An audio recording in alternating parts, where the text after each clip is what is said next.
పెరిగేటువంటి అవకాశం ఉంది. ఈ ట్రెండ్ జిల్లాల్లో కూడా కనిపిస్తుంది. కాబట్టి హైదరాబాద్ కూడా ఇదే విధంగా ఓటింగ్ శాతం అయితే పెంచుకుంటుందా లేదా అనేది మాత్రం గమనించాల్సి ఉంది. ఇంకా రమేష్, అదేవిధంగా అంటే ఓటర్ల శాతం ఏ విధంగా తక్కువగా అయితే నమోదైతే అవుతుంది. ఇప్పటివరకు మన రాజ్ న్యూస్ ప్రతినిధితో ఒకరు కంప్లైంట్ చేసినట్టుగా చెప్పారు.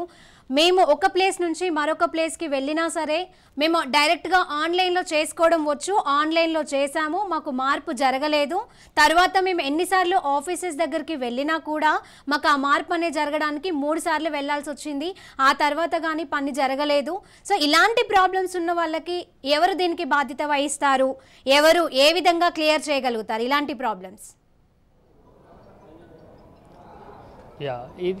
ఈ ఓటింగ్ ఏదైతే ఓట్లకు సంబంధించి ప్లేస్ మార్పిడి, అదేవిధంగా పేర్లు మార్చుకోవడానికి లేదా కరెక్షన్స్ ఏవైతే ఉంటాయో వాటికి సంబంధించి ఎలక్షన్ కమిషన్ ముందుగానే ఒక షెడ్యూల్ని కూడా విడుదల చేయడం జరిగింది. ఆ రోజు ఆ షెడ్యూల్ ప్రకారం అయితే అప్లై చేసుకోవాల్సి ఉంటుంది. దాంతోపాటు కంప్లైంట్స్ ఏమన్నా ఉన్నా కూడా ఉన్నట్టుగా కూడా దానికోసం కూడా ప్రత్యేకంగా యాప్లు కూడా నిర్వహించినటువంటి పరిస్థితి ఉంది. కానీ మీరు చెప్పినట్టుగా కూడా అప్డేట్స్ మాత్రము అయినట్టుగా కూడా కావట్లేదు. నిజానికి టెక్నికల్ ఇష్యూస్ పరిధిలో ఉన్నటువంటి ఆర్ఓలు కూడా దాన్ని పరిశీలించాల్సి ఉంటుంది. కానీ ఎలక్షన్ కమిషన్కు విధులకు సంబంధించి పబ్లిక్కు సంబంధించి గ్యాప్ అయితే ఉంటుంది. దాంతోపాటు ఈ ఎలిమినేషన్ అదేవిధంగా అడిషన్స్కు సంబంధించినటువంటి సమస్యలు కూడా అనేకం ఈసారి ఉత్పన్నమైనటువంటి పరిస్థితి ఉంది. ఇది ముఖ్యంగా గత ఎన్నికల్లో 2018లో ఓటింగ్ కాస్టింగ్లో పాల్గొన్నప్పటికీ, అదేవిధంగా తమ వద్ద ఓటర్ కార్డు ఉన్నప్పటికీ కూడా ఈసారి ఓట్లు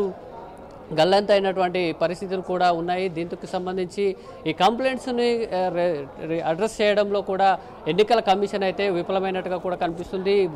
కేవలం ఓటర్లకు సంబంధించిందే కాదు, ఎన్నికల అభ్యర్థులకు సంబంధించినటువంటి వారికి సంబంధించినటువంటి ప్రోగ్రాంలకు సంబంధించి లేదా వారికి అప్లై చేసే క్రమంలో కానీ, పర్మిషన్స్ తీసుకోవడానికి క్రమంలో కానీ వీటన్నిటికి సంబంధించినటువంటి ఇష్యూలను అడ్రస్ చేయడంలో మాత్రం ఎన్నికల కమిషన్ పూర్తిగా వైఫల్యం చెందింది. ముఖ్యంగా స్వతంత్ర అభ్యర్థులు ఎవరైతే పోటీ చేస్తున్నారో వాళ్ళని ప్రచారానికి సంబంధించి అనుమతించడం లేదు అనేది కూడా గతంలో కంప్లైంట్స్ వచ్చాయి. ఇప్పుడు ఓటింగ్ ప్రారంభమైన నేపథ్యంలో ఈ కరెక్షన్స్ సంబంధించినటువంటి అప్లై చేసుకున్న వారికి కనీసం కన్ఫర్మ్ అయింది లేదా వారు అప్లై చేసినటువంటి కరెక్షన్స్ కానీ ఏదైనా రిక్వెస్టింగ్ కానీ అప్రూవల్ అయినట్టుగా కన్ఫర్మ్ చేసేటువంటి వ్యవస్థ కూడా ఎన్నికల కమిషన్ వద్ద లేదు ప్రస్తుతానికైతే. ఎందుకంటే ఇప్పుడు నేరుగా ఓటేసేందుకు వెళ్ళిన క్రమంలోనే తమకు సంబంధించినటువంటి డాటా అక్కడ చెక్ చేసుకునే అవకాశం ఉంది. లేదా ముందుగానే ఉంటే వాళ్ళు ఓకే ఇది అడ్రస్ కన్ఫర్మ్ అయింది లేదా కరెక్షన్స్ కన్ఫర్మ్ అయింది అనేది మాత్రం క్లారిఫికేషన్ ఉంటే వాళ్ళు ఏదైతే సెంటర్ అలర్ట్ చేశారో అక్కడికే పోయేందుకు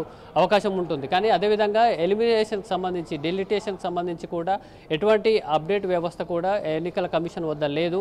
ఎందుకంటే గతంలో ఎన్నికలు 2018లో కానీ తర్వాత వచ్చినటువంటి బై ఎలక్షన్స్లో పోలింగ్ చేసినటువంటి ఓటింగ్లో చేసినటువంటి ఓటర్లకు సంబంధించి కూడా వారు తమంతా ఓటు ఉంది అనే ఫీల్ అవుతూ ఉంటారు. కానీ నేరుగా పోలింగ్ బూత్ వద్దకు వచ్చినప్పుడు మాత్రమే తెలుస్తుంది తనకు నిజంగా ఓటు ఉందా లేదా అనేది. ఇలాంటి ఎలిమినేషన్స్ కూడా ఇప్పటికీ రూరల్ ఏరియాలో చాలా ఇష్యూస్గా ఉన్నటువంటి పరిస్థితి ఉంది. కానీ ఓటర్లకు సంబంధించినటువంటి సమస్యలను అడ్రస్ చేయడంలో, వాటిని పరిష్కరించడంలో, చర్యలు తీసుకోవడంలో మాత్రం ఎన్నికల కమిషన్ వైఫల్యం చెందిందనే చెప్పవచ్చు. Right, thank you Ramesh.